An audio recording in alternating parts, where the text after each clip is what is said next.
64-bit legends. Welcome.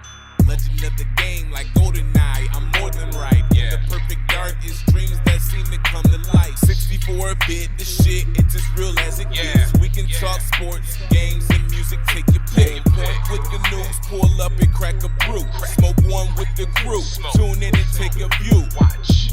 We here to raise the bar from the lowest mark. Sit your ass down and listen, it's time for the show to start. Ladies and gentlemen, welcome to another episode of the 64-Bit Legends. I am the best in the business, Bobby Caboose, as always, looking for the hot tag. He's taking a sip of water right now, or a flavored drink, a can tag. out of a can. Hot tag, Hot tag. Melvin Troy. Hot tag. Oh my goodness. Hot tagging with the what is that? So this Kirkland? this is Aldi seltzer because it was cheap. Okay. And I just want to have I like a little bubbles in my water. But did you get your quarter back by bringing the cart back? Absolutely. All right. I Just actually- making sure. I actually don't mind the put a quarter in to borrow a cart thing because I always know I can find a cart. Yeah. You know, as long as I have a quarter. Yeah. Now, if sometimes, in a digital world that we live in now, you don't always have change on Oh, you hand. can't phone tap for the quarter? No, you actually still have to have a legitimate quarter. If you don't have a quarter, you got to fuck off. See, I'm There ain't nothing I'm they can assuming. do. You remember those like penny horses? For Yeah, the yeah, kids? yeah, I'm yeah. assuming you can tap your phone for a penny now. No, it's still the original penny. I seen it at Meijer. It's a horse for a penny. Yeah. And you got to have an actual penny or you ain't getting shit. They're Man. just going to shut you down. I wonder if you could sneak in a different coin in there. Like, I mean, you'd be paying more, but what if you didn't have a penny and you'd like try to use a nickel? Like a Canadian penny or something. Well, yeah, or like a nickel. Well, I don't think the slot's big enough for a nickel. Oh, Maybe okay. a dime, but then you're spending 10 times the amount. Maybe it'll give you 10 rides. Maybe it knows. If it does, that'd be very smart. That would Your be kid's on there for an hour. Yeah. You're like, God damn it. horse riding technology will have gone to the next level once they can decide whether they'll take a dime and give you Yeah. 10 rides. Anyway, it's been a it's been a few weeks since we recorded. Yeah. We recorded a two-parter with Cowabunga. Yep. And now we're back. We're like we just discussed. We're not sure which order the episodes are going to come out, depending on how this episode goes. Well, they'll know by But- the time they hear it. Well, right, So it'll work little itself out. spoiler. Yeah. Whatever. But first things first.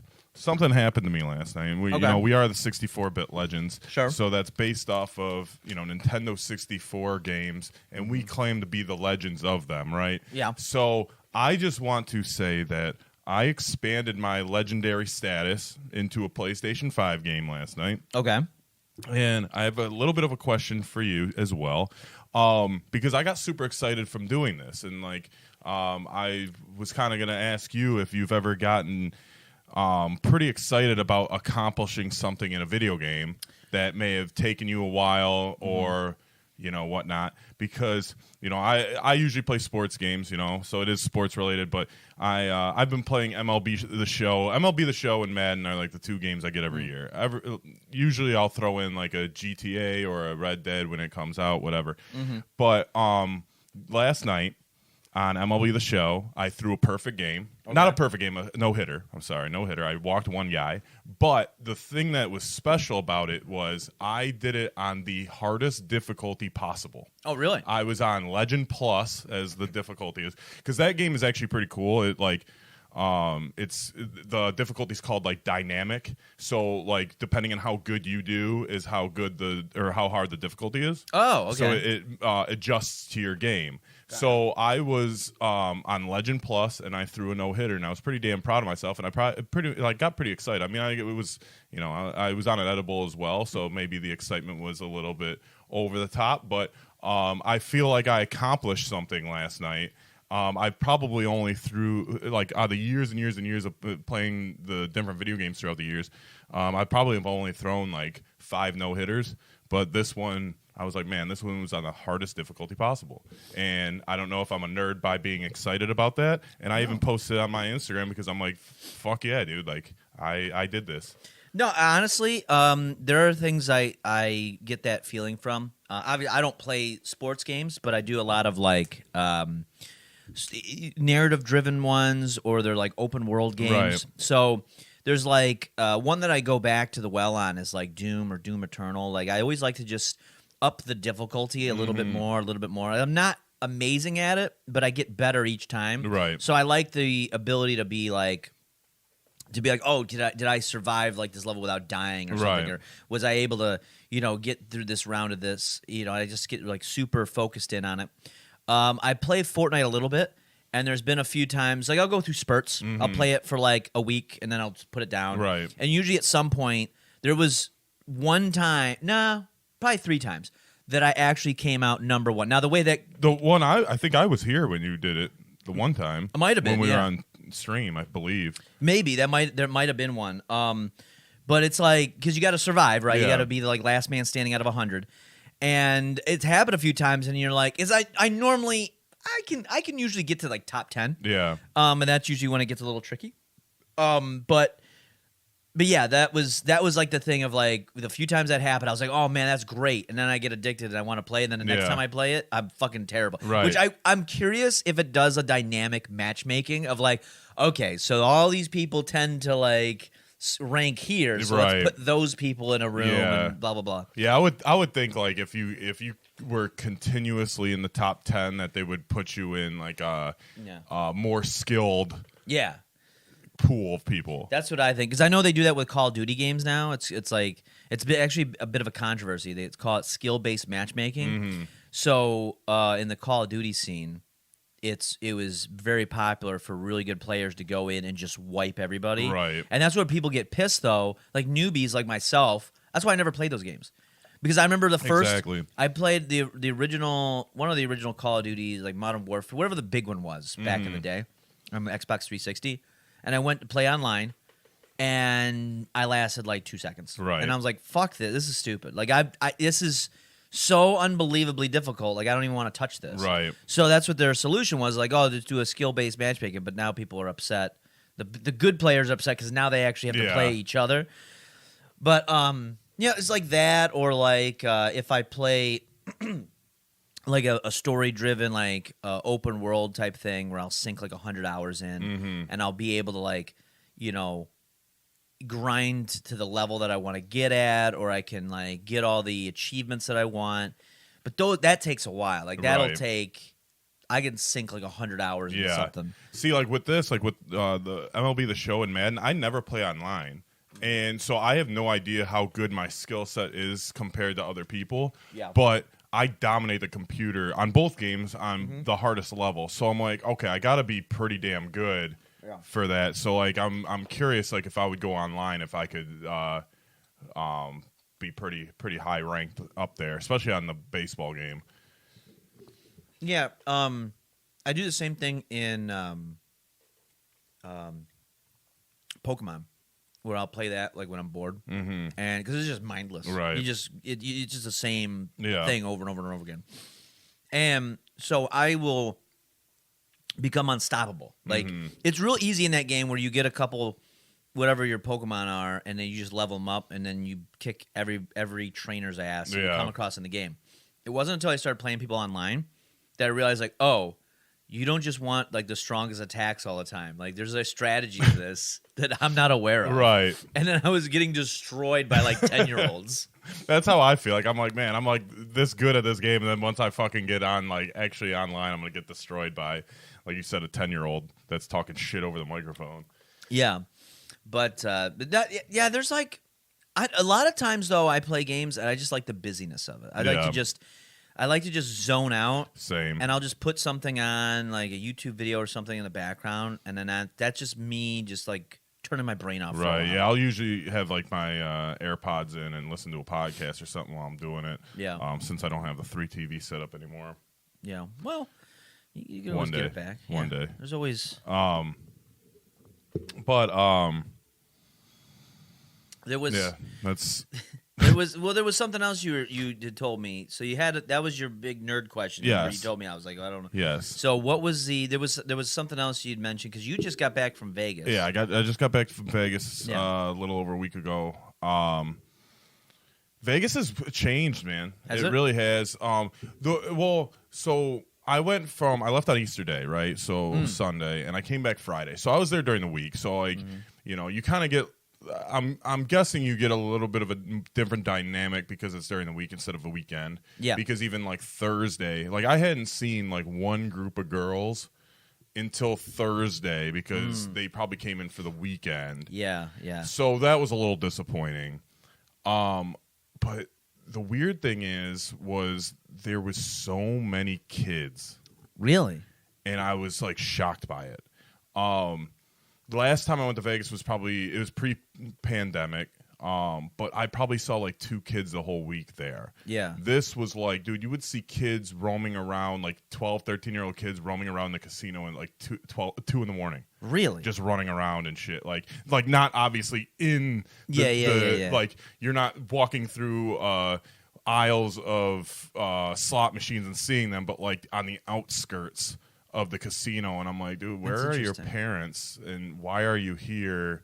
And like the weird thing is like, okay, so we went, a little backstory, we went for my an early birthday present for my dad. He's turning 70 next month, so he's never been to Vegas, so we took him to Vegas. There was about 12 of us that went, right?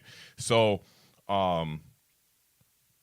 we went down to Fremont Street, which is Old Vegas, which like, if you've never been to Vegas, like Old Vegas is basically every movie that's placed in Vegas usually just shows Old Vegas because it's more, I guess, photogenic, and it's all on one little part of the street, right? Right. And they got like more of the famous signs and shit like that down there.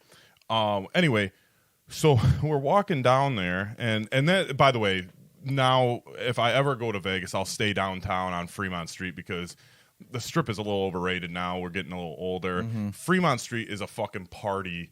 You could just walk out there like at night, and like there's bands, there's DJs, like. There's the street performers, all that shit. And, like, you can kind of just have a drink and just chill. Yeah. And watch the laser light show and shit like that. Well, we're sitting there and, we're just vibing, drinking. And there was this lady that was dressed up as Nun Man. Or just a nun. No, she was cosplaying as Nun Man. Yeah, she was cosplaying as Nun Man, but her tits were out, Okay. and she had like the black electrical tape or whatever they put on Okay. their nipples, in Yeah. an X. I don't know what kind of tape that is, Like but electrical tape, yeah. So she's got the X's over her nipples, and she's got a whip, right? So she's one of the street performers that you can take pictures of with or whatever. So we're kind of based like kind of by her. And we see this fucking family walk by, and there was like this 10-year-old kid walking past her, and like he did like one of didn't move, his head was like straight forward, but did like one of the side eyes just staring at her. And like I had mentioned it to T on the last episode of Legends Layover, and he's like, man, he goes, if I'm a 10-year-old kid and my parents decide to bring me to Vegas, I'm looking at the tits if they're out. Like, that's your fault for. But it was so funny because it looked like he was gonna get in trouble for looking, and I'm like, why are you bringing your kids here? Like, it's Sin City for a reason, and it's like now it's like legit like super family friendly, and I don't know. It has to be catering to families because there wouldn't be that many kids there if they weren't. That happened in the 90s because when I went as a kid to Vegas, very first time, I was probably about 9, 10 years old. Nah, probably like 9. And but back then, yeah, it was very, there was a element that was to be catered to kids because I went with my dad and an aunt and an uncle, and they're not gamblers. Right. They're not there to gamble. They like to go sightseeing. Yeah. It's not a very expensive trip. Right. We were there for a week. We checked out some of the big attraction casinos. Like there's I think it's the Mirage at the time had the Tigers. The two, who were the 2 gay guys with the Tigers? Freeman and Roy or whatever. Yeah, or whatever. Siegfried and Roy. Yeah. Yeah, like shit like that. And they had like a little mini zoo at the time, and at that time in the 90s, it was a ton of video games. Like I'll never forget when I went, and I may have mentioned this before, but I remember I think it was like MGM had this huge arcade layout for kids. They still have an arcade where we stayed. Had an arcade. I didn't check it out, but it was like at the time it was super cutting edge because it was before there was games like Daytona USA and Virtua Fighter. It was like the 3D rendered stuff was new, and this was something that you could not get on a home console. This Right. was before PlayStation was even a thing. I mean, I'm assuming that they had like there used to be an arcade at Great Lakes Crossing called GameWorks. Yeah. And they used to have like 8 legit cars that you could Yeah, get yeah. in, Yep. and like the car would move, and it was a racing game, and you would be racing against the other 8 people. Yep. And I'm assuming they'd have shit like that there. Yeah, that was like Daytona USA was Yeah. like that back in the day. It was like a more obviously a more simplified because it was the 90s. but Right. It was a version of that, and I just remember like there was just a ton of stuff like that, and little.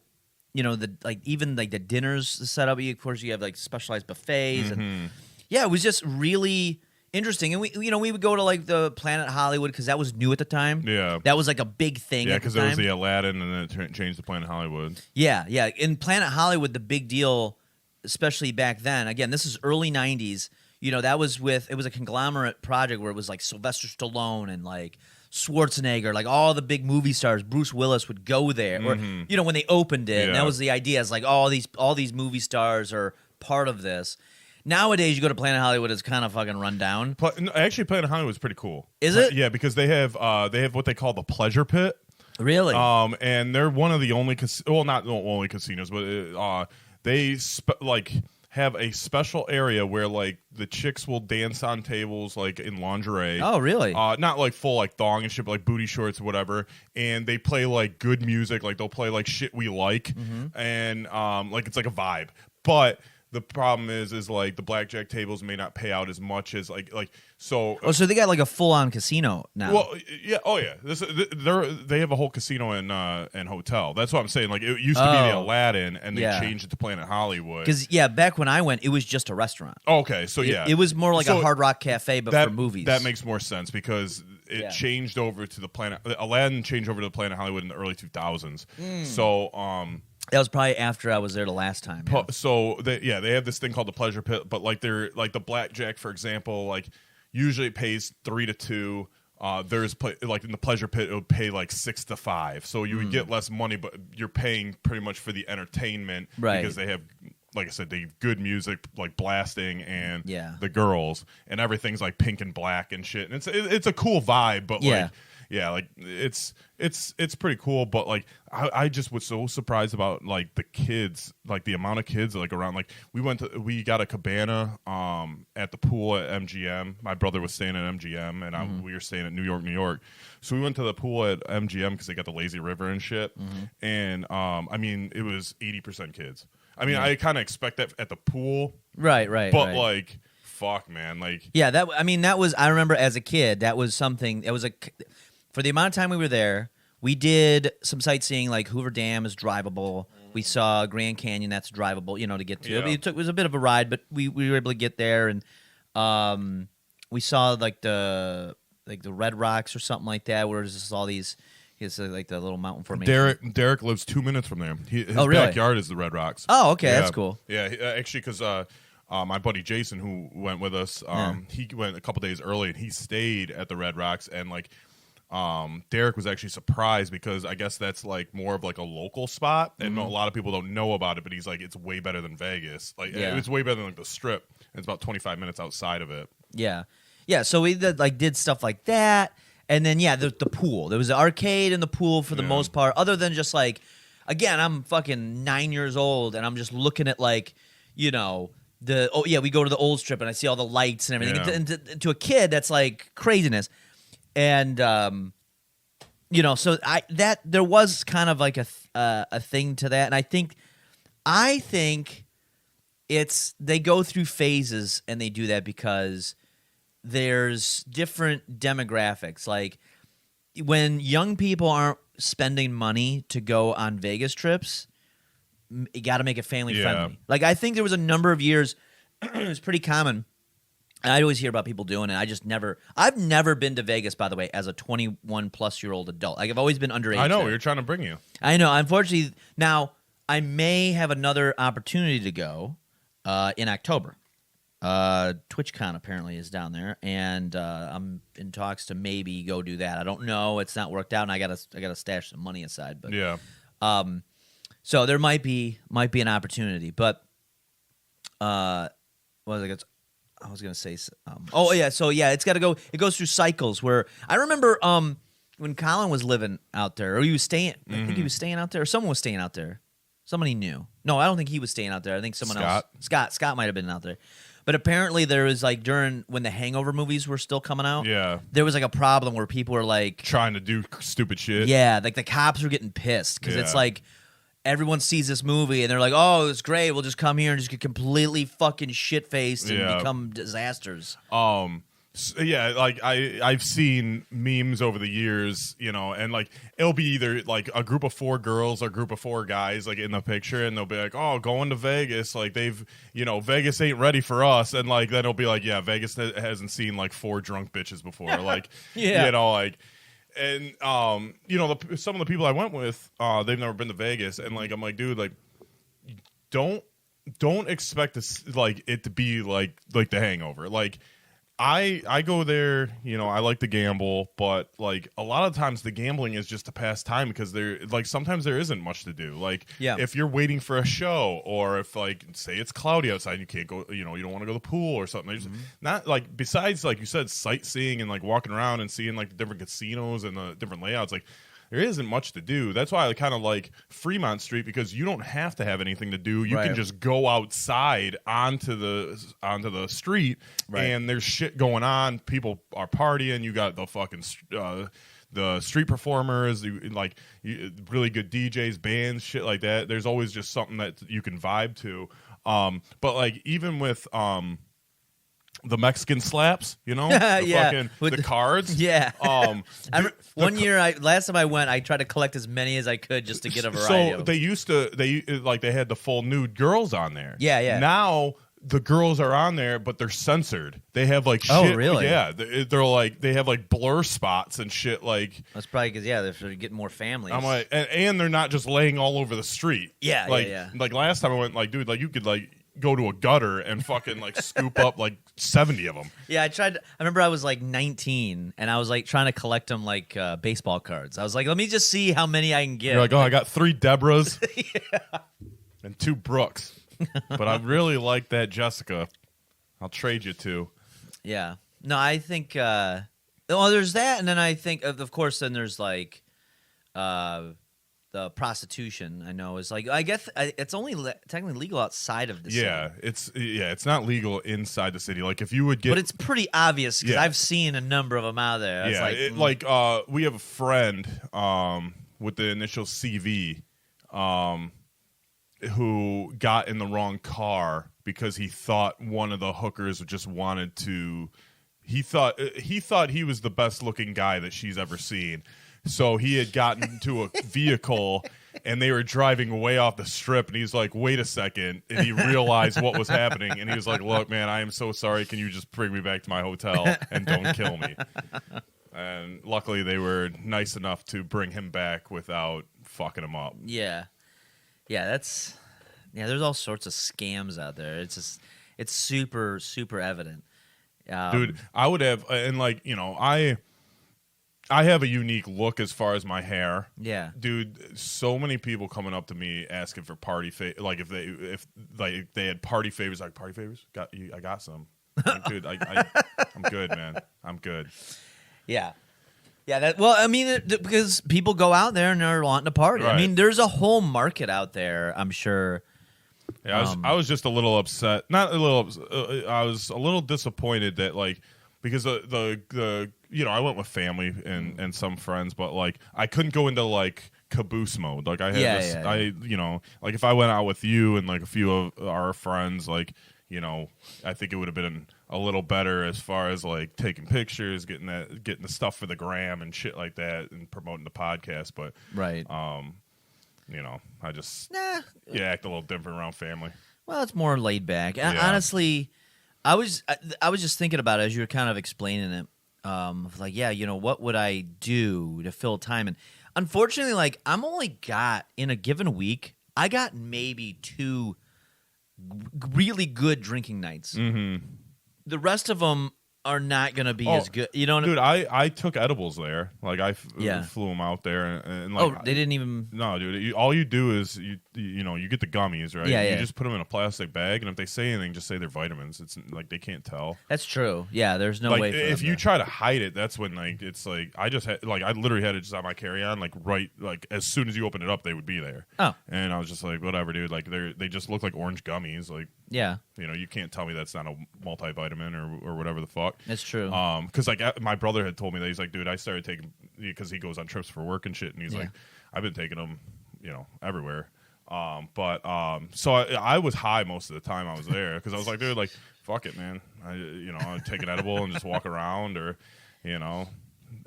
Do they have? Is it legal there yeah, now? It's legal there. But I didn't want to like. I knew it was. I know it's legal there, but I didn't want to risk the price. True. Yeah. Because it is pretty cheap around here. Yeah. Like I got like 3 bags like the day before I left, 3 bags of edibles for like $25. oh yeah, yeah. So I brought 2 of them to Vegas, and I would just like keep popping them every couple hours and just stay high. And then I would drink. Like they did have a unique little like they got those little like pop up what you would see in like an airport, like where it's just like a wall of like snacks. Yeah. And so we had one right outside of our elevator. Dude, the first guy, we go up there. So there's a little deal that is they had it like 2 tall boys, and they had White Claw, 2 tall boys and a shot, like they gave you a little shooter for $17. Which I was like, okay, that's not terrible, bad, right? no. Especially when you can get some drinks when you're gambling too, to so you don't have to pay for all of them. But Right. So I get the tall boy special, and I get in line, and I go, first fucking dude we buy from, he's got the name tag, and a lot of them have like where they're from. Fucking Sterling Heights. Really? Yeah, he fucking grew up on Van Dyke, like right here, like No. 18 Van Dyke, and I was Wow. like, holy shit, dude, like. It's fucking. It's wild.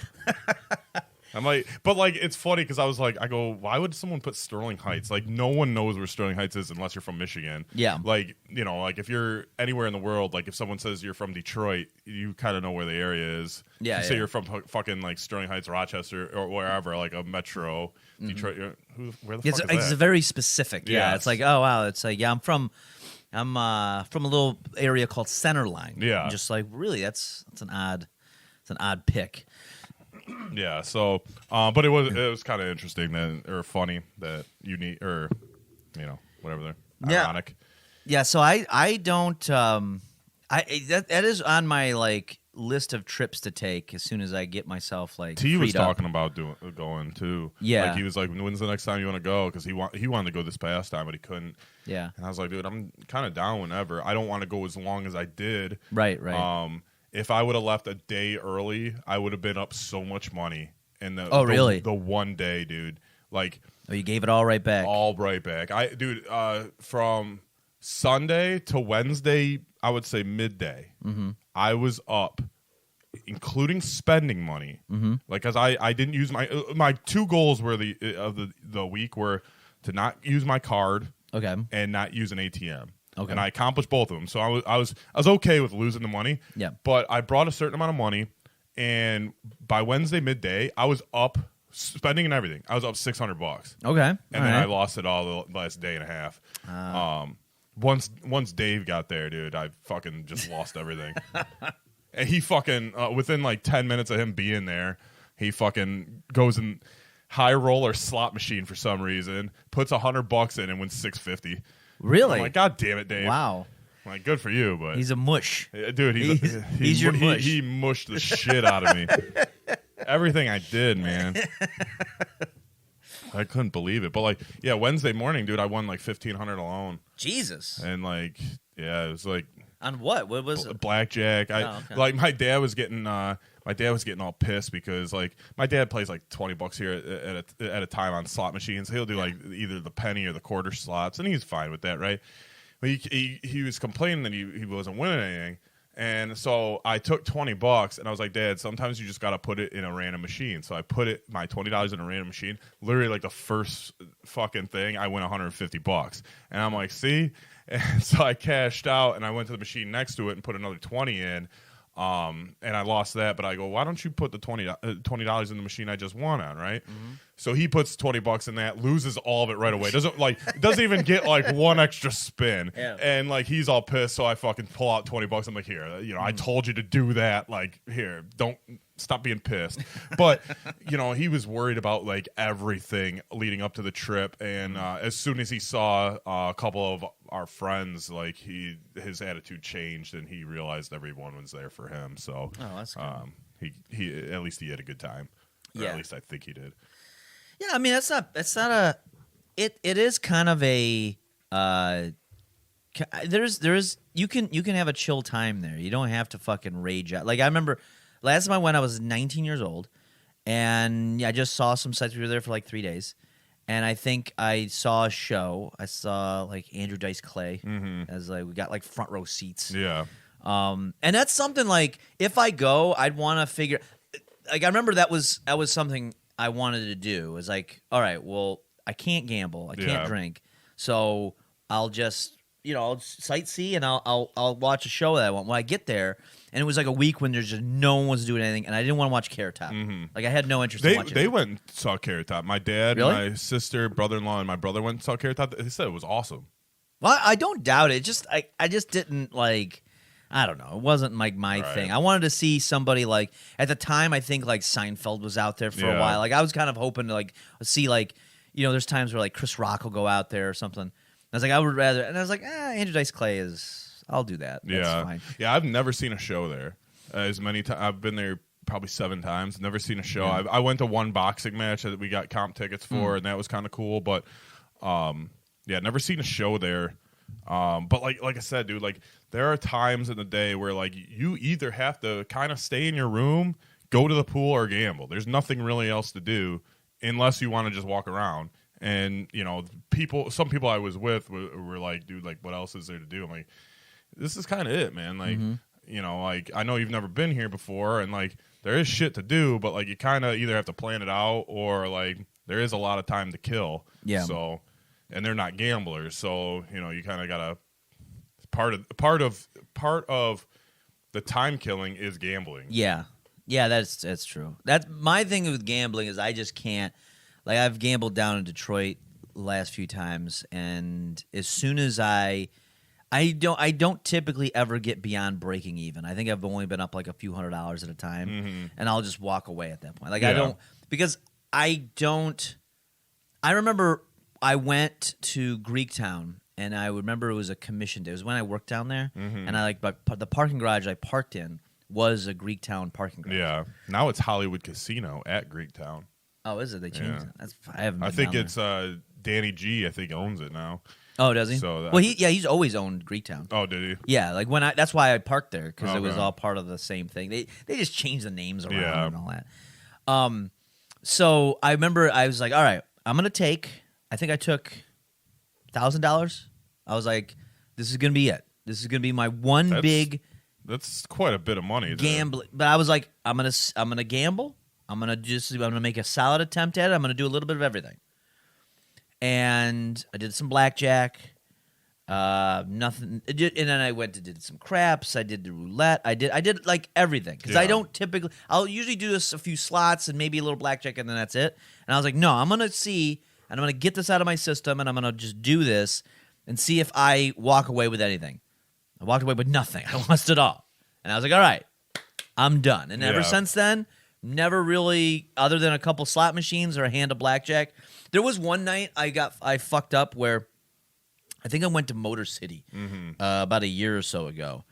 And I've never actually gambled at Motor City. I went and I sat down. I was waiting for someone, and I was like, well, I'll just sit at this blackjack table. And I didn't pay attention. And it was $25 a hand. Yeah.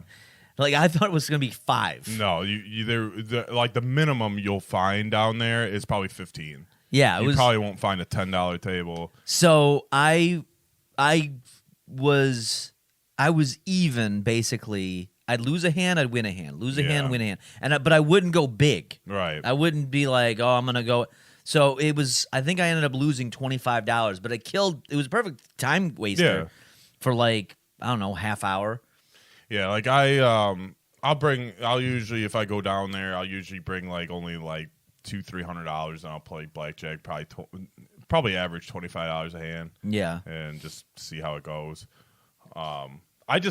I can't stand, like, I was sitting playing at New York, you know, when I was in Vegas. I just can't stand, like, especially it seems like it's when it's younger people and it's women that like don't know how to play. And like I'm not going to tell you how to bet your money or how to play, but there is a certain way to play to give you the best odds. Or are they just hitting on 18? No, type of shit. One dude hit on 17, and I'm like, dude, what the fuck? And he's like, well, shit's not been going my way anyway. And I'm like, the fuck, dude.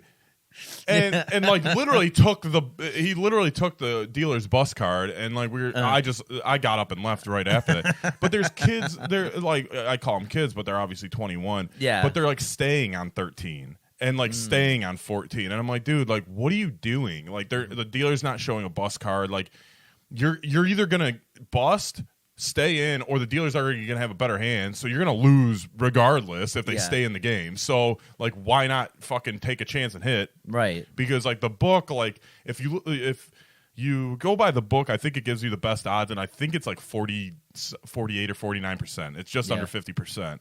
And like so you gotta just like it was always taught, like, look, you take your wins with your wins, you take your loss with your losses, you play the same way all the time, and you don't get emotionally invested. Once you get emotionally invested, you're over, because then you're chasing, then you're you're playing with your heart, not your mind. Yeah. And but yeah, dude, like, or like there'll be I see it with like middle-aged women that are like, oh my god, I don't know what to do, and like they're like, do I hit, do I stay, and like like they'll like just be like, oh, I'm too nervous, I'll just stay. The part that I get tripped up on though is the split.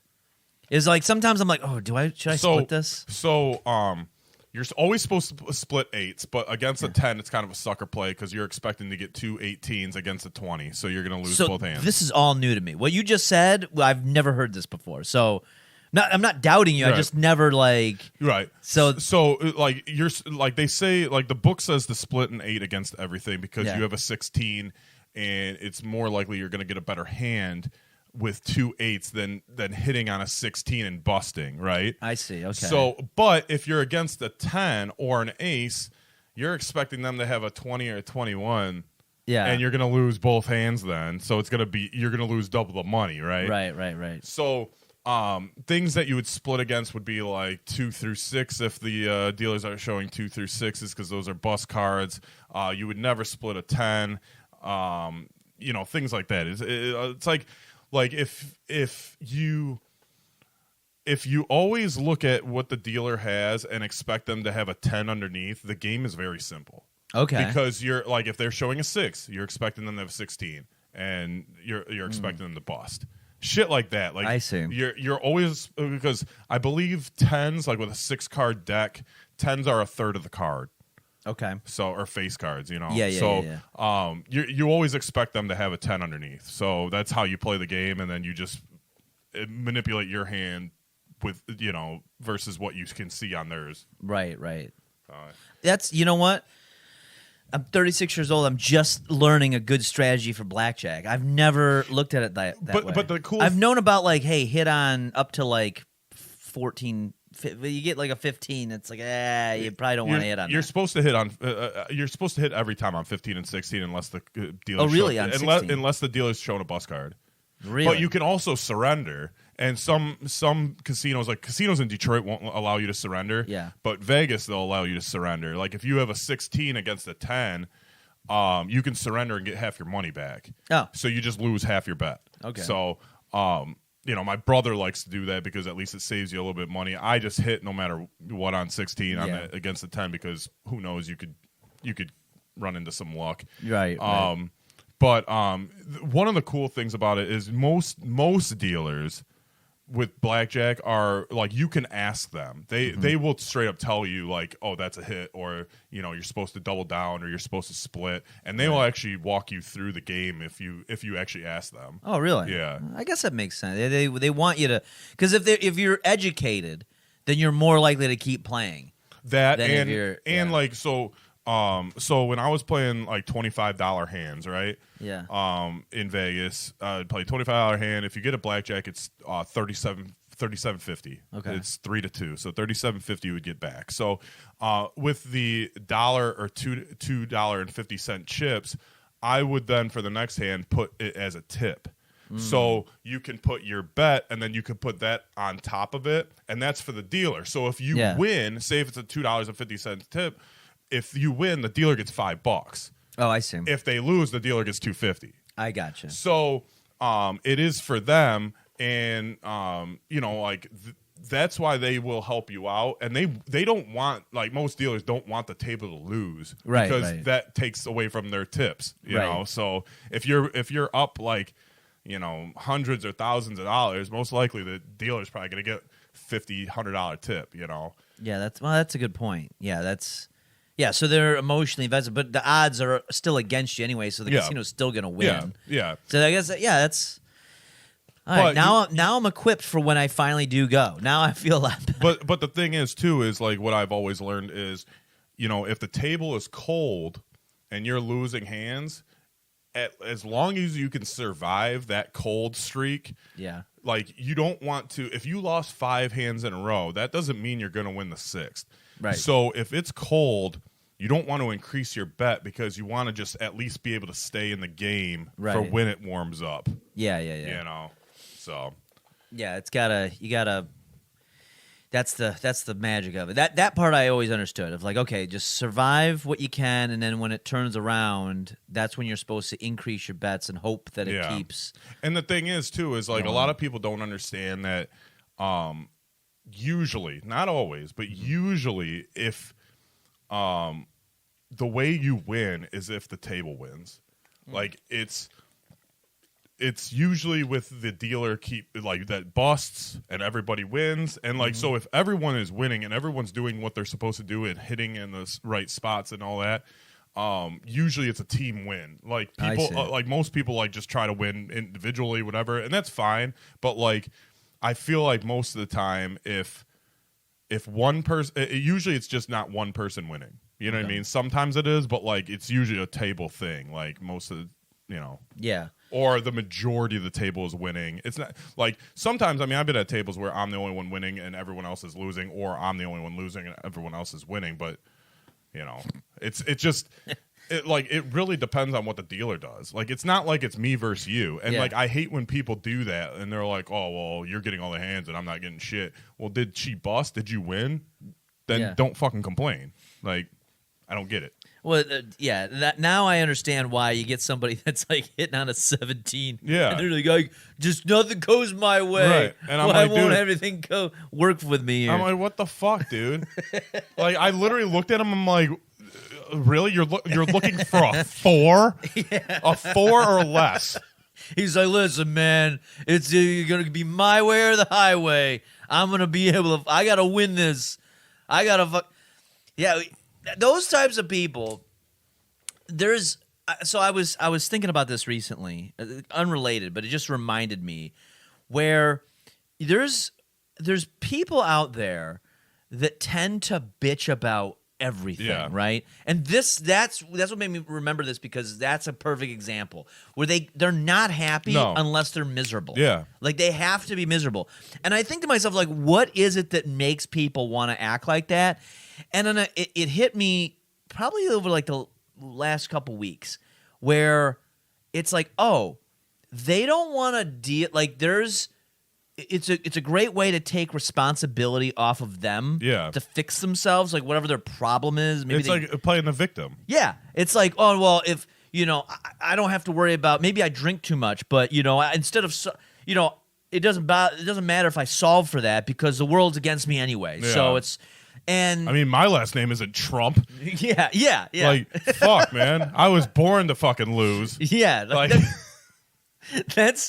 That's like their mindset, and they gotta bitch and moan all the time because it's a distraction from the reality that, like, no, what is really bothering you is in your own fucking head. Yeah. But you have to find some external victim, and you won't be content until you find that. Right. Until you are victimized. And it's just like those people.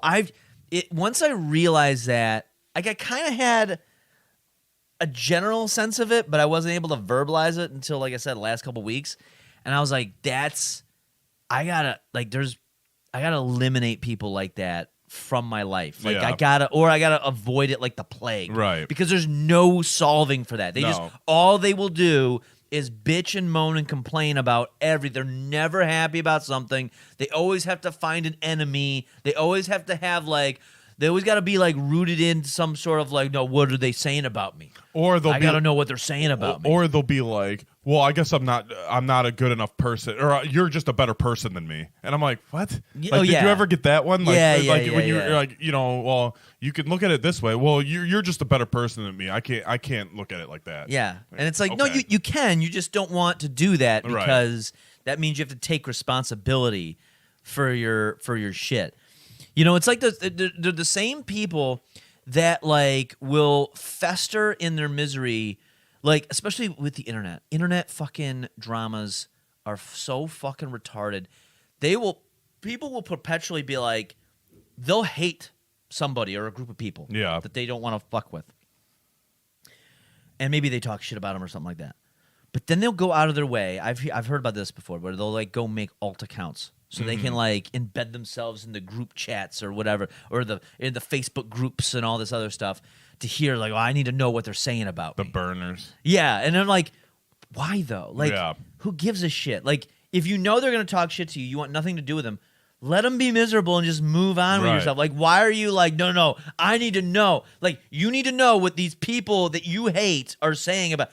I'm guessing it's not going to be good. And you probably don't know any of them in real life. Yeah, well, there's that too. Yeah, that's the other beautiful thing about the internet. Before, it used to be like in person only. Like, I remember in high school, it was like, oh yeah, I heard so and so said this thing about you. And you're like, oh, he's gonna have to say that to my face. Then I'm gonna go find him. I'm gonna say it to my face. I heard you talking shit. But then it's like, but then you DM on AOL Instant Messenger instead. yeah. That's where it started. Right. Talking shit about me? Yeah. But now I'm gonna put something in my profile about you. Yeah. Yeah, like, oh, I read his profile, his AOL, his AIM profile. I had like a slight diss. I was like, oh, I'm gonna go beat him up. I was like, man, I smell pussy. Is that you, Scott Tangi? Yeah. That's right. Like, yeah, now you can just do it. It's like Facebook is a cesspool. Facebook, that's where all that shit's at. Like, there's always some sort of, like, and people like to be vague. And that's another thing. I can't stand like the open-ended fucking the vague posting about somebody, like, oh, looks like I can't believe you would say something like that. Yeah, and you're like, and then everyone's like, who are you talking about? Yeah. And then there's like one person who knows, and you're like, oh, preach, oh yeah, fuck them. And then you're like, who are you guys talking about? Someone asks, and they're like, I just don't want to put it out there. Right. I was like, what do you mean you don't want to put it out there? You just posted to everybody in front of them, like, talking shit vaguely. Like, you're just, it's like. Or the posts that say, like, I just deserve better. Yeah. Like why? Like what is going on where you think you deserve better? What's happening? Yeah. Oh, nothing. I don't want to get into it. Then why'd you put that out there? Or the worst ones, because like a lot of them are like just like one sentence. The worst are like 3 paragraphs. Oh, and then you're like, that didn't say anything. Yeah. But I had to read it all. And now, like, why are you upset?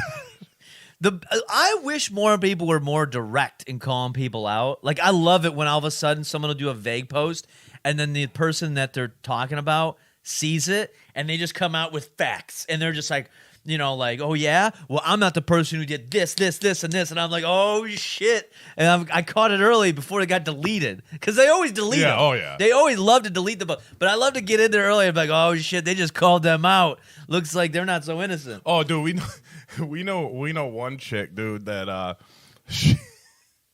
she's like flirted with multiple guys that I know, right? Yeah. And but she denies everything. Yet we all have screenshots of what she sent to these people. And like we're like, "Oh, so you weren't into this guy, but you have all these like, you know, obviously we saw screenshots from him." Yeah. Like it's just messy, man. Yeah, girls are the worst about it. But I expect it out of girls. Yeah. When I see dudes doing it, though, I honestly, like, I lose a lot of respect. Like, as a dude, you don't... Like, every now and again, maybe you can throw, like, a little jab if it's a joke. Yeah. But when I see dudes getting invested about, like, with the vague posting, I can't stand it. It's like you're looking for too much attention. Like there's something about it where girls thrive on attention. That's their gasoline to keep them going, right? Guys are not supposed to do that. And there's a few things that guys do now as of like I've noticed more and more probably in the last like 5 years where it is the Facebook vague posting. Looking for sympathy. Yeah. Like as like don't ever start looking for sympathy on Facebook. That's like the worst. And then we may have talked about this too, but it's like guys that like overly straight guys. If you're gay, that's fine. Be flamboyant. Enjoy it. Live it up. You know. But straight guys, when they're like way too many accessories or they paint their nails or something like that. Because it's like girls do that because they want to attract attention. Right. But when guys are trying to attract unnecessary attention, it's disgusting. Yeah. Like you don't need to do that. Like who are you attracting? Because girls aren't going to hunt you down. Right. They don't do anything. Girls are the worst as far as like pursuing anything. Right. They are the most passive people. They are women as a whole are the definition of letting life pass you by. That's what they do. They let life pass them by, and then unless something jumps out at them, they will never seize a moment. They're the worst. Don't ever expect a woman to go and take initiative in anything. I hate to put it out. So when you see a guy doing that, it's gross. It's fucking gross. Don't be a fucking loser and just let the world pass you by. That's for women to do. I'm sorry. I know I went on a fucking... a tangent, but that story. I forgot what story it was that guy that you were gambling with. Oh, yeah. It was like nothing goes my way, and yeah. that's just opened up like this. He is the quintessential example of that. Like I bet he does all of those things I just said. Probably all of those things. He probably like after he hit on 17, he probably posted on Facebook like nothing goes my way. Yeah, it's like, oh, I thought I'd come out here and take a break. Looks like bad luck just chases me down. That one cloud over my head. Hashtag victim. He is a victim. He's Hashtag Vegas got me. He is a fucking this should be a fucking wrestling character. His name is Vic Dumb. That's what and he's just that, but his name is Vic Dumb. And he's just like a very dumb. Yeah. And he always makes himself out to be an unnecessary victim. Like he'll just be like, oh, I guess I'm gonna cook food today, and he fucking just turns up. He'll go and like just build a fire and burn himself, and he's like, he'll win the title and just be like, I could have did this earlier. Yeah, it's a waste now. Yeah. Well, he wouldn't allow himself to win though. He would purposely lose. Like he would be winning. And then he would do something completely like hit him stupid. with a chair or something and get disqualified. Yeah. And just be like, well, I guess they're against me. Yeah, I'm like, oh, I guess I can't do my moves now. You're telling me I can't stab him with a knife? Oh, whatever. In the Indies, you could do this. Yeah. New Jack. Yeah, whatever. Now you gotta. Yeah, they're always coming down on me trying to box me in. That's Vic Dumb for you. He's the newest entrant in the Rumble next year. Nate's got a character that's. Oh, really? It's I think he told you the biker. Yeah, but we yeah, got yeah. a name for him. Oh, really? Harvey. Yeah. David Sin. Ooh, I like it. like S-I-N. Yes. Harley. Harvey. Oh, Harvey. Yeah. Harvey. Yeah. Davidson. I like that. I like Because that. he better. Okay. he said Harley. I was like, dude, let's change it to Harvey. Yeah. Because it's a little different. Yeah, So yeah. Harvey Davidson will probably be entering our Rumble next Okay, year. I like this. Yeah, see, we're already up 2 characters. We got Vic Dumb and Harvey Davidson. Sin. David Sin. David space Sin. Yes. Harvey David Sin. Yeah. It's like James George David III. We need to get 3 him. names. We need to get that guy. I heard he's a good battle rapper. He is. He's the best. He crushes it. He's fucking killing it. Haven't you heard? I'm James George David III. I think he said that about 50 times. And just danced around him. There's nothing better than somebody who's taking.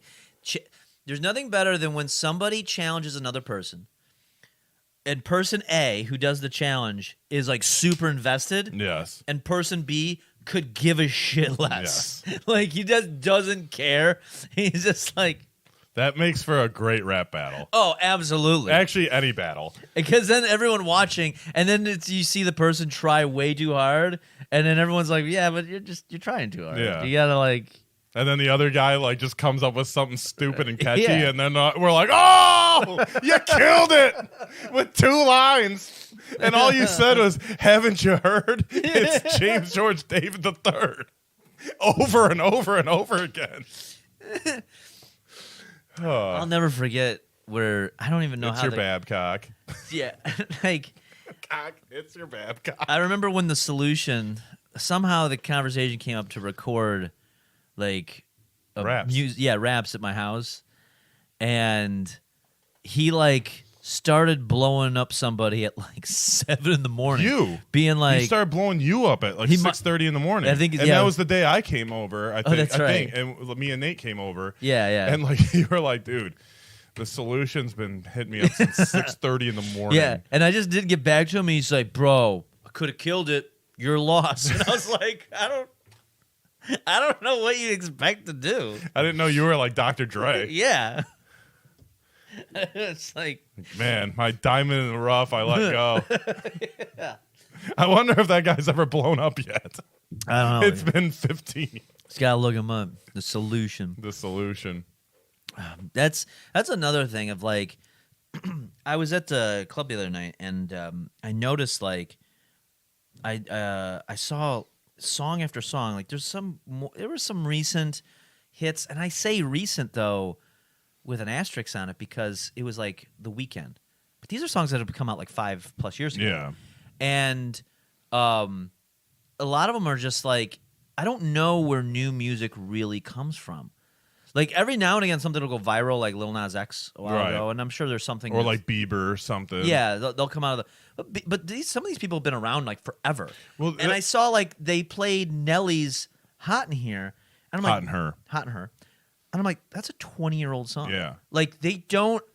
Like I don't. I know that there's people out there. I know there's like rappers and singers and all this shit like online, but they don't have like this national sensation Right. around them because everything is so compartmentalized on the internet. Yeah. And so and it kind of makes it a little tough where if you go to like a club or a party, like there's good music out there, but it's I can only imagine how difficult it is to curate only new stuff because everything is in its own little box. So like you know when I do a gig, like when I DJ and stuff, especially like wedding, like I like doing weddings especially or even like work parties because like I can play older shit, Yeah. and it doesn't matter if I play anything new, but like I only play new shit if I've heard of it, Yeah. and that means it went viral. Like I don't listen to the radio, I don't listen to new music, usually the new shit that I'll play is like something by like Bieber or Timberlake or like something you can dance to, and there's not much that has come out in the last since pandemic. Yeah. Because even like the new stuff that the new quote stuff I play is like Cardi B that came Yeah. out a few years ago, or like, you know, Nicki Minaj or Yeah. Drake or, you know, whoever, and it's still from like 2019 and prior. Yeah. Like there's nothing in the last couple years that I'm like, oh yeah, like let me put this on because it's a huge hit. Like Yeah. No, you're right. They're really. I think since then there's only like a couple things. There was a maybe a Lizzo song. yeah. That was one I was gonna say, like Lizzo, and like there was a couple years ago there was a not. Lil Nas X had the follow up to Old Town Road where he's like humping the devil. Yeah. Like that. And I don't even know that. I don't even know what the song is, but I I don't- just saw it on fucking Snapchat that he was humping the devil. Yeah, I've heard it. I don't know what it's called. It's not bad, but it's like, yeah, I don't know. Everything is just so compartmentalized in these little scenes, and as it's not.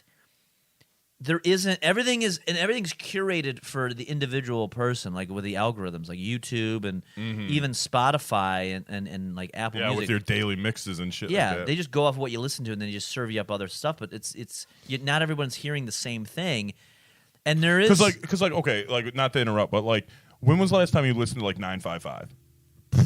years. Like It's I wonder gotta what they be. play on there. It's probably a lot of It's got to be new shit. there's some new shit, but it's a lot of old shit. Last time I heard it, it was just a lot of shit from like early 90s, early 2000s. Really? Because especially like FM radio, young people aren't listening to FM radio. So what they want is they want to play stuff that's guaranteed to catch ears. Right. And so they're going to play classics. I mean, that was the thing even in the 90s and the 2000s that's why the rock stations were so huge.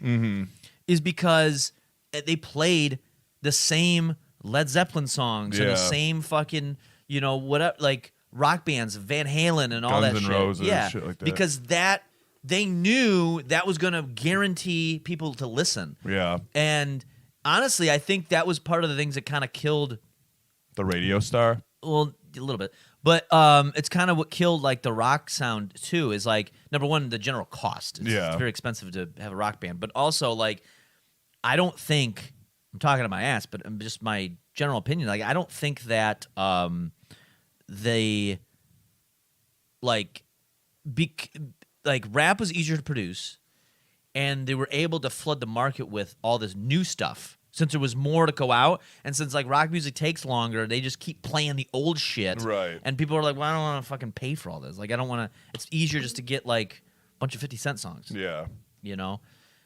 But like, yeah, like I think as far as like new music today, it's usually only like country that like really goes like big because they have a following. I fucking hate it, but like yeah, like I listen, like if I listen to the radio, like I have like in my bathroom, I have like a boombox that's fucking 30 years old, and I just put it like it's set to because it's still got the dial, So I just have it on 105.9 or 105.1 the bounce, and like they just play old school rap and hip hop and R&B. They don't play anything new. Like the newest thing they would play would be like a Drake song, but like still that's like 5 years old. And like I could see them like I didn't at the beginning when they first became a station, I didn't see them lasting more than like a year. Yeah. And now I think they'll never go away because No, there's no like I always used to say like for the JLB Strong songs. Remember they used to have the Strong songs and they would play a throwback of like Biggie or something. I go, dude, there is no such thing as a strong song anymore. At least now in 2023, there definitely isn't. Right. All the strong songs are prior to probably 2015. Yeah. Yeah, this is the thing. They have become the oldie stations. Like when I was a kid in the 90s, I remember my parents would sometimes put on like an oldie stations like OMC or something, and you'd hear stuff from like the Beach Boys. Yeah. And all this shit from like the 60s, Frankie Valli, shit like that. That was from 30 years prior. Mm-hmm. That's the 90s for us. That's 30 years ago. 93 is 30 years ago. It's crazy that like someone put up a meme, and this was a couple years ago, but like it was like comparing like if Dazed and Confused was made now, it would be like 2002. Yeah. That's how much of know. a throwback it would be. Yeah. It's just a 20-year-old thing. And I'll be honest, like, if somebody made a movie about the 90s, I know there's been a few movies that have come out that have been kind of just centered around that concept. I have no interest in it. Yeah. I have no interest in what are you going to do? How do you, because the problem with the 90s was it was very the movies that were made at the time. So you got to think of like the kind of the teen movies that were made in the 90s, Yeah. like American Pie type shit. That encapsulates it fine. Like if you remake that, all I'm going to see is like it's going to be an overly stylized American Pie type movie. Well, That's the only thing I could imagine of like to do a 90s throwback. The thing is like you don't really necessarily need to do throwbacks anymore because like when they were doing throwbacks in like the 80s and 90s, the stuff they were throwing back from like the 50s and 60s, there was no cameras. Right. Yeah. And so they had to depict the image of them. Now you can just go back and watch. Yeah. Like, you're like, oh, that's how it was. Yeah. Yeah, that's true. Because there's a definite issue of like, you watch a movie from like the 60s or 70s. It's clearly from the 60s and 70s. Yeah. The colors are off. They're not, if they're in color, depending. And then, now you could look, I mean, the way they remaster stuff now, like I saw Jurassic Park, like a remastered version of that.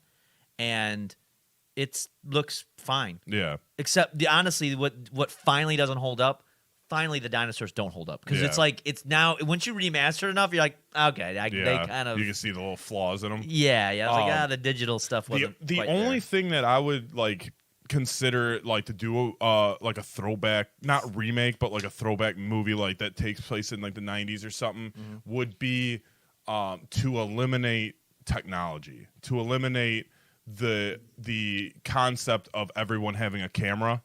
Yeah. Things like that. Like if I were to write like a gangster type movie or like a drug dealing type show or movie, I would place it in the 90s because it would be easier to not get caught. Yeah. Because it was prior to everyone having a camera in their pocket. You know what I mean? Yeah, so there was a little bit of a viral tweet. Let me see if I can find the little video. There's no sound to it, really, but it was there was a video that kind of went, Jesus. Why? I'm trying to find it, and I'm scrolling through Twitter, and I forgot Twitter is what it is, and it's just some dude jacking it, and I'm like, that's not what I'm looking for at all. Come on, All Musk. right. Come on, Musk. Clean it up. So there was this video, and I'm probably not gonna be able to find it, but it was somebody who, from like 2003, and they were in a high school, so they're probably our age now, and they had a camcorder, and they were just filming in the school, like in the halls and stuff. I saw this. Yeah. It was from the 90s. It was because it said like what it was like going to school in the 90s, and like the kids were like, one dude had like a beater on, and like they were going through the hall, and like you could see a chick with a camcorder. Well, the one that I saw was from 2003. It was specifically from 2003, and it was clear as 2000 because it looked just like everyone we went to high school with. And but it's same vibe. So it went a little viral in a way because there was all these people that came out of the woodwork talking about like how you could say the F word. No, it was kind of like shitting on it. Some people were getting so out of whack, saying it was like, oh, you could see the fascism of the times, and you're like, what are we talking about here? But so I watched this video that kind of broke down on like why did it go viral and why are these people coming out of the woodwork saying this dumb shit, and the point was made of like people back then had a very like them looking at the camera. They were like, oh, they didn't have like a nervousness about them, about like, oh, I don't want to get caught. Yeah. Like to be a kid now in high school would be so crazy because you never know if you're going to be being filmed or not. Right. Where in the footage that was being shown, these people are like, oh, there's a camera. That's crazy. Someone's actually filming, but they're kind of relaxed about it because they're like, whatever. This is now that I know it's there, but I don't walk around expecting my every moment to be watched. And the weight that would hold, like you're already insecure as a teenager. Like you don't know, everything is new to you. You're afraid to fuck anything up because everything is life or death in your mind. And then now to add on this other element of, and if you ever fuck up, it could be captured on video forever. Yep. Like that is an insane amount of pressure to put on somebody. And that's why because the title was something like, oh, this this video from 2003 is just a chill vibe. And when I first looked at it, I was like, I didn't really see why it was, but I was like, oh, I get it, because everyone isn't like on edge. Yeah. They're just kind of like walking through the halls and just making faces at the camera Right. and just kind of waving hi or whatever. And that's that. There is something about having all that technology that is a burden. And now I understand why everybody kind of like, especially young people, take these extreme opinions. And you're like, it doesn't even make any sense. It doesn't need to make sense. They just want, there's probably, I have a feeling a lot of people are just afraid to have the wrong opinion. Right. So they have to like say something. And it just comes out retarded. Yeah. I mean, you can look at like even like our senior class, like when we did like the fucking like quotes and like you have the student quotes and stuff. You could read like fucking tons of those and be like, dude, this shit is fucking retarded. Yeah. But like at the same time, like nowadays, like you said, like it would be so amped up because it was like, okay, well, If you say the wrong thing, now it can be recorded. Now it could never go away. Yep. Like there's times like, you know, I'm sure both of us have had like super humiliating points in our lives that wasn't on camera. Yep. And it easily could be now. Oh, like fucking when we went on St. Patrick's Day when I fucking fell down the stairs. You fell down the stairs? Like so we were in that booth and then there was the stage next. Dude, I slipped and fell down I the didn't even stairs know like that. and I caught myself on the bottom step. Like I didn't bust my ass, but like I did fall and like no one saw. But you know, if someone has that on camera, man, I'll never live that down, right?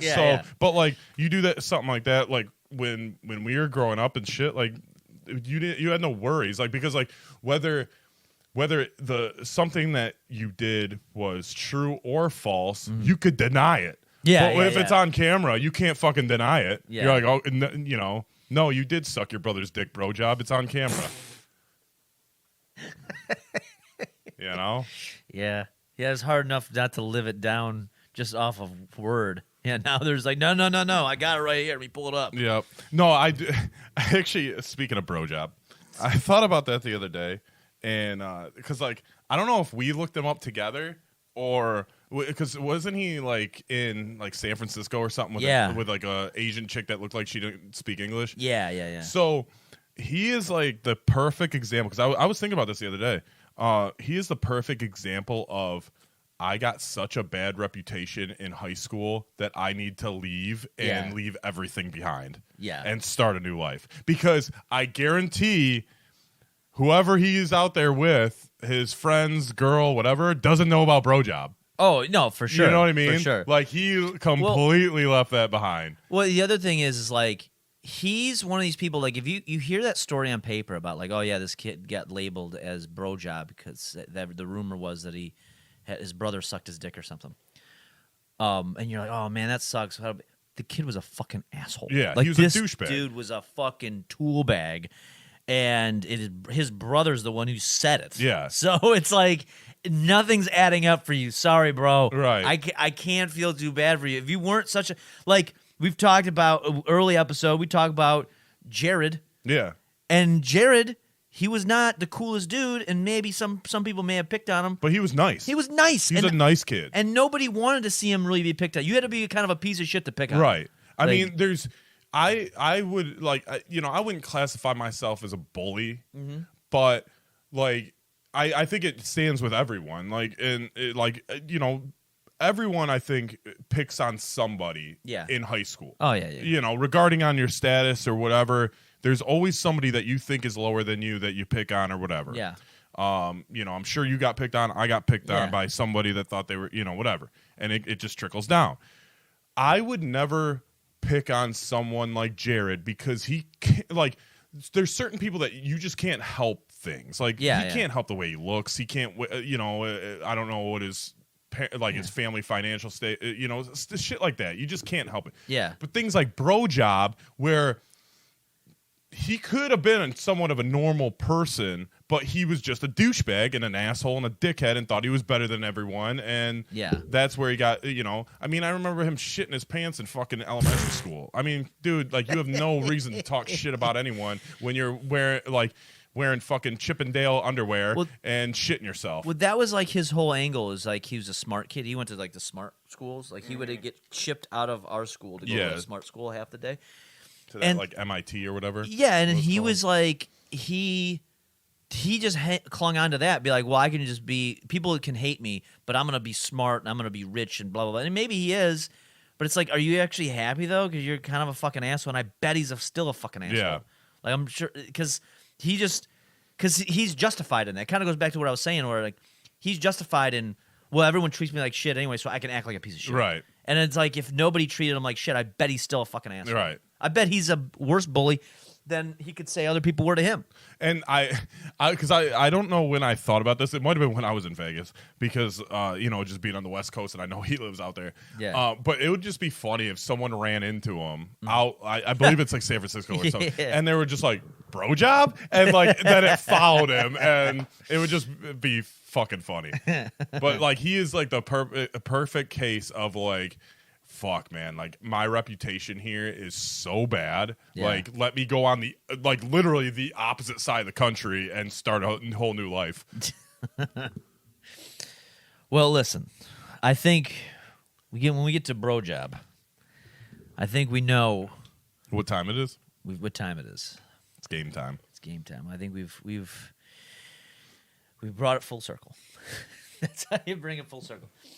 So I think that's one of these days, maybe for TwitchCon, I'll go to Vegas and I can live it up. Maybe we'll run into bro job, and I can stream it, and I can be like, hey, We can go see Dr. Derek again. we can see Dr. Derek. That'd be kind of cool. That'd be an extra little bonus. Dude,